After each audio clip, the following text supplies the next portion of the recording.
So how do you cure an autoimmune disease? I'm going to show you how to do it in 5 steps, and these are the exact same 5 steps which I used to cure my autoimmune disease, and I'm going on 4 years now from being in remission from autoimmune hepatitis, and I want to show you how I did it.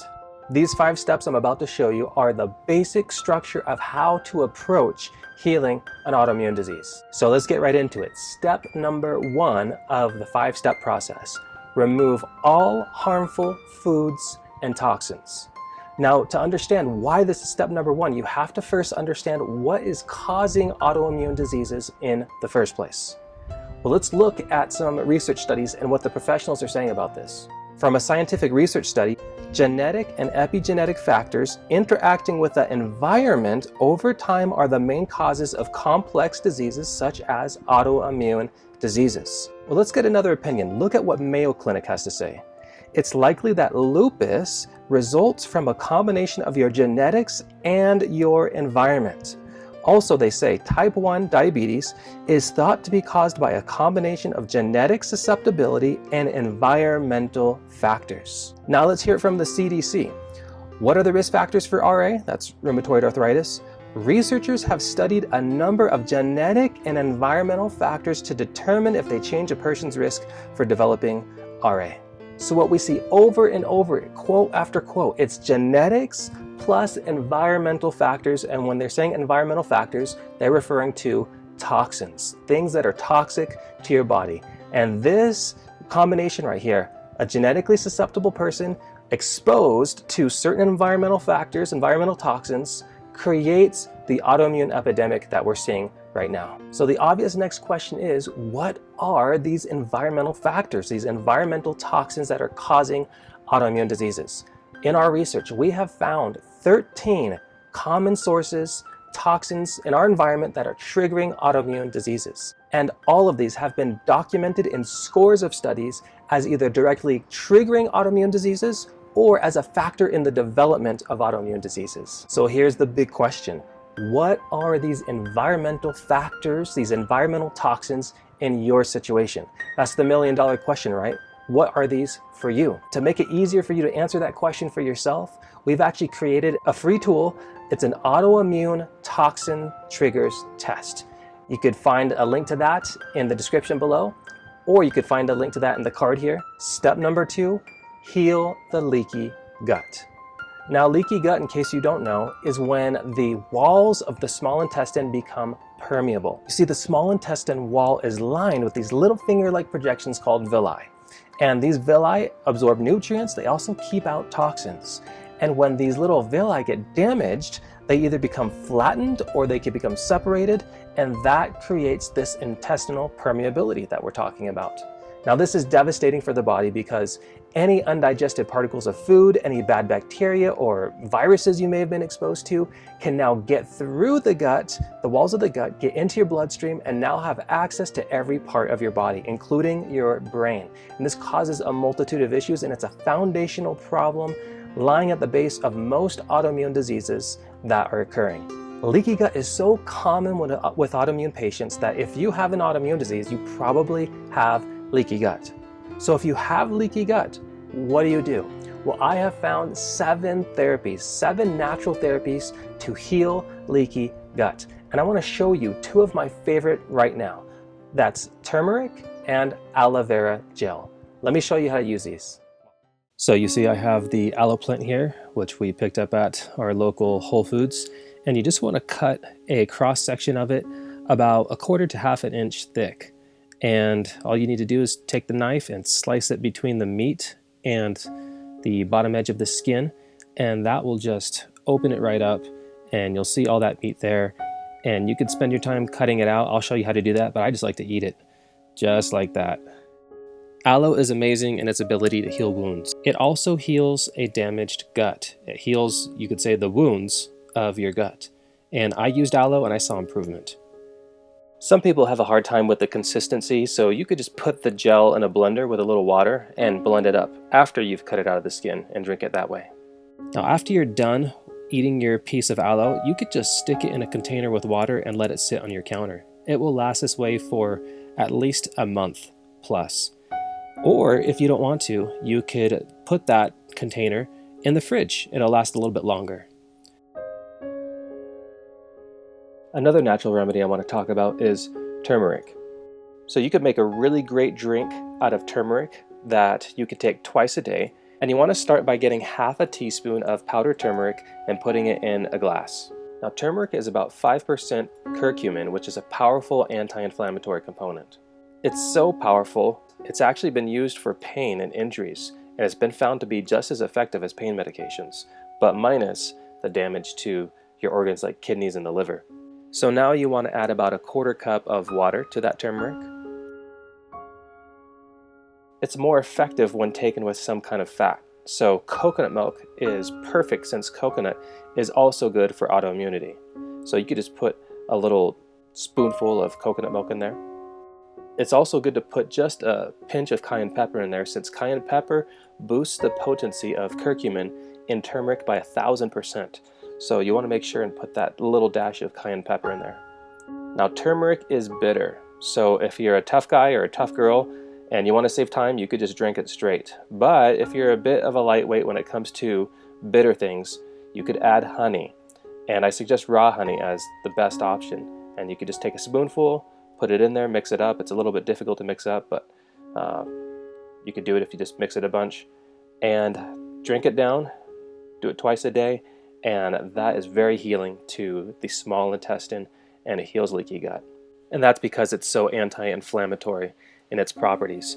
So how do you know if you have leaky gut or gut dysbiosis? Let me give you some symptoms that you can use to check and just think about your situation to see if you're experiencing any of these. One of the first signs of one of these conditions is food sensitivities, especially to foods that are not your standard foods that people have allergies to. For instance, nightshades. If you have food sensitivities to nightshades, or certain fruits, or certain vegetables, or certain healthy grains that are normally okay, things like this are a real certain sign that you have leaky gut or gut dysbiosis, or probably both. So another big sign that you have leaky gut or gut dysbiosis is rashes. Now, it's not 100% of the time, but it's a pretty likely possibility. If you're having psoriasis, if you're having eczema, then what that's saying is it's pretty likely that you have leaky gut or gut dysbiosis. Some other ones are fatigue, brain fog, severe mood swings, insomnia. All of these are really big signs of leaky gut. Now we want to go into the third step of how to reverse autoimmunity, nutrify. So the body is malnourished, and because of that, malnourished systems malfunction. Your systems are malfunctioning in your body because they are undernourished and they are susceptible and under attack. So the body needs the building materials to repair this lack of nutrition. And so you want high amounts, therapeutic amounts of nutrients. So there's two parts to this. You want a really clean diet, and also you want additional, on top of your diet, you want an additional high concentrated nutrition. Now, how do you do this? How do we achieve this? Well, let me show you. Okay, so this is how we nutrify. This is how we get condensed nutrients juicing. And we got the cold press vegetable and fruit juicer here. And this is really good for juicing specifically dark leafy greens. It's the best. You're gonna get the most out of your greens using this slow masticating cold press juicer. So the juice I'm going to show you is going to be a really good base juice for just about any autoimmune patient.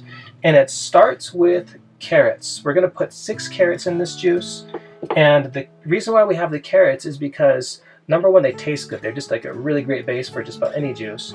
But also they're high in vitamin A, which helps with immune function, which is obviously really important for autoimmune patients. And also vitamin A, beta-carotene converts to vitamin A in the body, which is good for your skin. Also, it's got biotin, B6, and vitamin K. All of those are really necessary, really helpful for people that have the MTHFR gene mutation, which most autoimmune patients have. So those carrots are really important. Next, we have chard, Swiss chard to be exact. And this is where we're going to get a lot of our minerals. And Swiss chard has not only minerals, it's got a lot of B vitamins, which again is really, really helpful for those with the MTHFR gene mutation. A lot of our building blocks are going to come from this chard. And I have here 4, and you could do 3 or 4 leaves of chard in your juice. So next we have this guy right here, and that is turmeric. Looks pretty strange. Normally you see it in the yellow powder form. Try and get the whole form if you can.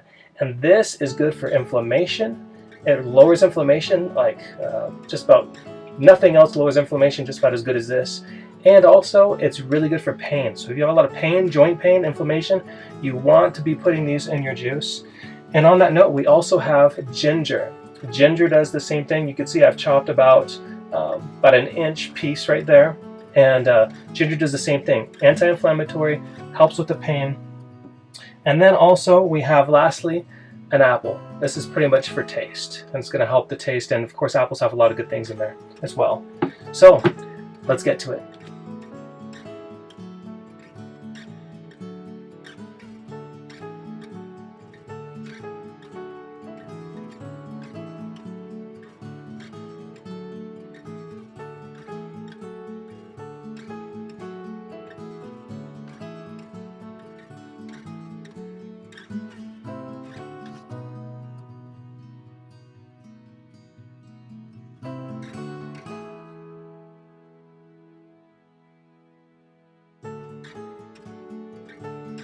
So it's important to know with the juicing, if you're hypothyroid, you don't want cruciferous vegetables because those have been known to suppress the thyroid. All right, there we have it. We got about 10 ounces, a little under 2 cups of healing green juice. Enjoy. It's good stuff. Now, how much of this juice do you have to drink a day? I recommend, what I did as a matter of fact, is 1 10-ounce juice a day. This step, this nutrifying that we're doing, is necessary to prepare us for a very important step. That's step number 4, and that is detox. Step number 4 is cleanse and detox. This is super crucial because we've cut off the toxic flow with step number 1, but now what do we do with all the toxins that are still in our body that have been built up? We've literally been collecting and building up toxins through the years and years of chronic toxic exposure, probably without you even knowing about it. Your body's been storing up toxins. So what do we do about that? We have to get these toxins out of the body. And as long as they're there, they're going to continue to confuse your immune system to launch an attack on your own organs and tissues. So how do you detox for autoimmunity? So there's 3 kinds of detoxes that I want to share with you. And I'm going to go from the easiest kind to the hardest kind. But also, as I'm doing that, I'm also going from the least powerful to the most powerful. So 3 kinds. Here we go. The first is a gentle cleanse. And you could be on this type of a cleanse for 3 to 12 months, maybe even longer. And what this is pretty much 1 juice a day. There's a few other things you take, but it's pretty much 1 juice a day. Then there's the intense cleanse, and that's like a 5-10 day intensive detox. And what you're drinking is 5 to 7 juices a day, and this is 5 to 7 10-ounce juices.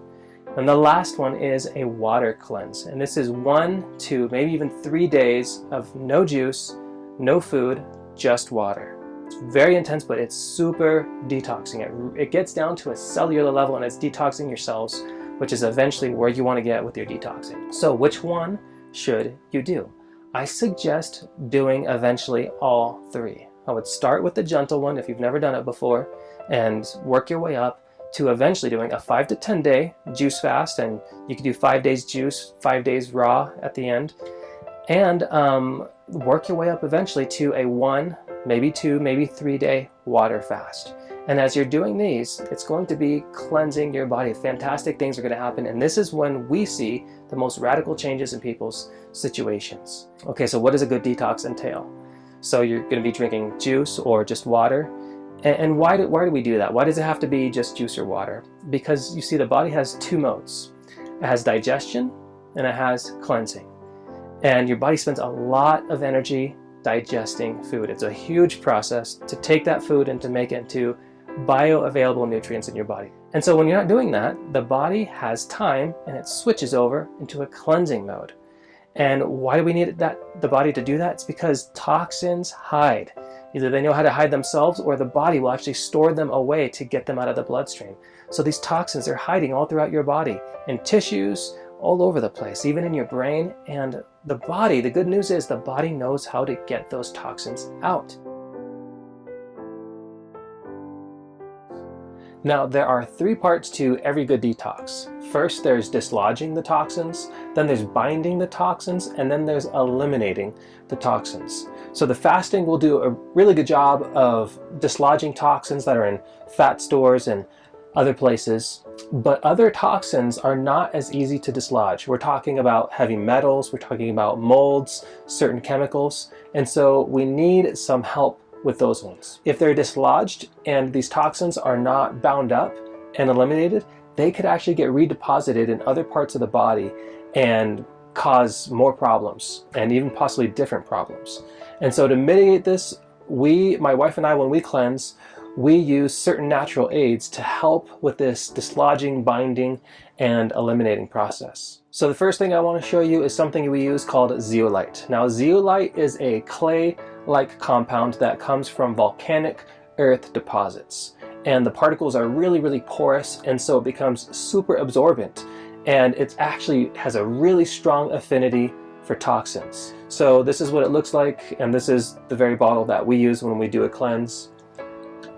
And one of the biggest features that I really like about Nano Zeolite is that it's found to detox at a cellular level, and that is really, really awesome, because that is essentially where you want to get with all your detoxing. You want to get into your cells and get the stuff out of your cells that's messing with the DNA, that is causing problems at really the most basic level of your anatomy, which is your cell. So the only thing about Nano Zeolite is it can be pricey. But I've put a link in the description below where we buy it and where we found it the cheapest. And as a matter of fact, all the things I'm about to share with you, all these natural aids, we've been using it for a while. We've done the research, and we've put links below for all the places that we've found all these the cheapest, so you could find those there. So the thing I want to move on to next is modified citrus pectin. And so this is what it looks like right over here, modified citrus pectin. And this is something else that we use in our cleanses. And what that is it's a carbohydrate that's found in the peel and in the pulp of citrus fruits. And it's been condensed into smaller particles, and they've been found to have a really strong absorbing power to toxins in the bloodstream. All right, the last thing I want to talk about is one of our personal favorites, and that is activated charcoal. This stuff is awesome. We take this with us everywhere. Our activated charcoal is an organic substance like bamboo or coconut husk or wood that has been heated to a really high temperature, but without oxygen. Without the presence of that oxygen, it creates super porous small particles, and this has the ability to absorb toxins. So now, how do you use all these things? What does this whole detox process look like? Watch me. So here's the schedule. 6 a.m. start with lemon and water. So the lemon is going to cause the liver to put out bile, and with it all the toxins that have been accumulating in the liver all night. So you want to follow this with 2 to 3 cups of warm water. After that, we want to take charcoal to bind up and eliminate those toxins that have just been put out by the bile. All right, so we got the activated charcoal here, and pretty much you want to take 1 tablespoon, 1 heaping tablespoon, in some water. And the thing is that you cannot use a metal spoon, because the metals will actually counteract the activation of the charcoal. So you want to use a plastic spoon like I have here. And I just eyeball it. I don't have a plastic tablespoon, maybe you do. And all you do is just put it in there, pour in enough water, and make sure to mix it.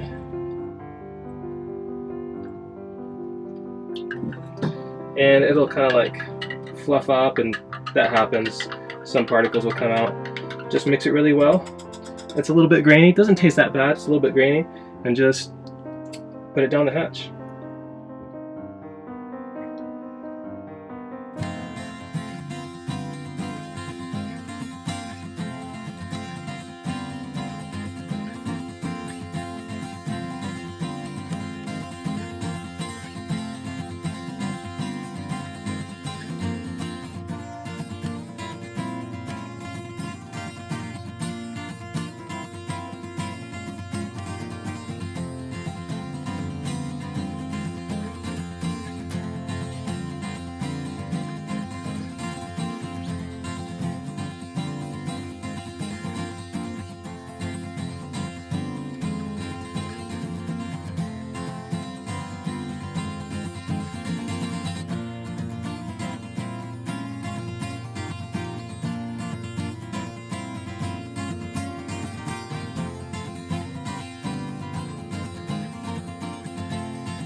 Step number 5, you want to reduce chronic stress.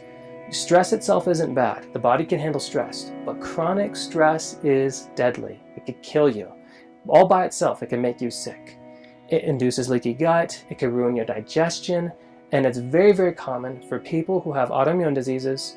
The final trigger was a stress event. So I'm going to put up a common list of stress events that set off autoimmune diseases. And as I put this list up, just think about your situation. What was going on in my life when my autoimmune disease started? What was happening just the months prior to getting my diagnosis? So what can you do about it? How can you reduce chronic stress? I'm going to show you several tips that are proven, tested, tried and true methods of reducing stress. And the first one is you have to exercise 5 days a week. And this can be just as easy as doing a walk in the morning and in the evening. Or it could be as intense as going to a gym and doing a really hard gym workout. Either way, you want to exercise 5 days a week, and you want to shoot for at least 30 minutes of getting your heart rate up, 30 minutes per day. Now maybe you're suffering from chronic fatigue and you're thinking, that's impossible, I can't do that. Just start small. 5 minutes is better than doing nothing. So start there and go from there. Because exercise has been proven to increase oxygen to your brain, increase oxygen to your cells, and when you look at what's happening in the cell during exercise, you're actually getting more energy in the long run than is being expended during the exercise. So it's super important. For energy, you have to exercise, even just a little bit. Also, it makes you sleep better, which is another part of reducing stress that we'll talk about. So my next tip is soaking in magnesium baths. Now the form of magnesium that I'm talking about is also known as Epsom salt. And this is the kind that we use. There's a lot of different brands out there. But essentially what you want to do is you want to put 1 to 2 cups of this stuff in a whole bathtub, and you want to soak in it for at least 10 minutes. And you want to do that 2 to 3 days a week. Now magnesium is really relaxing on the body. And also a lot of people are deficient in magnesium, and some of this is going to get absorbed through your skin. And additionally, magnesium actually helps facilitate detoxing. And so this will actually slightly detox you at the same time. Wonderful stuff. Another tip, getting 15 to 30 minutes of sun on your back 5 days a week. This is going to help your vitamin D levels. We already discussed this earlier as part of the cleansing process, but this is a good thing just to reduce chronic stress as well. 30 minutes of sun on your back. So my last stress relieving tip is get to bed by 9 p.m. Now we all know that any challenging situation is a lot more challenging when you're tired, right?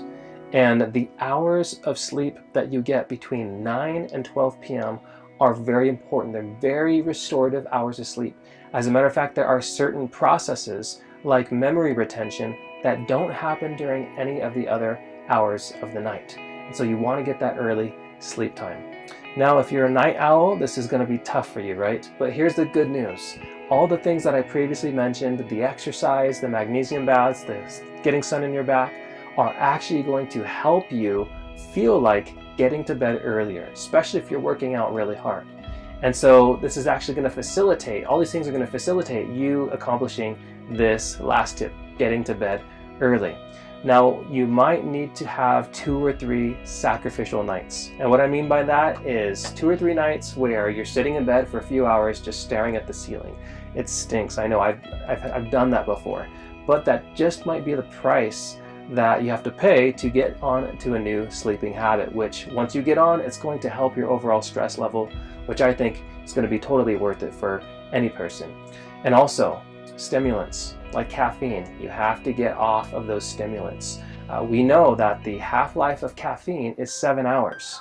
And so that means 14 hours after you drink caffeine, there is still 25% left in your brain stimulating you, causing you to not want to get to bed at an early hour. So do your best to kick that caffeine habit. Now there are other issues related to chronic stress that are not so easy. And these are typically deep-rooted problems. We're talking about forgiveness, resentment, marriage problems, or children problems, problems raising kids. So one quick tip for dealing with deep-rooted issues, deep-rooted problems, I highly recommend daily prayer. So I'm coming from a Christian perspective, and I respect the fact that everyone is on their own journey. This is what has really worked for me, and that's why I'm sharing this.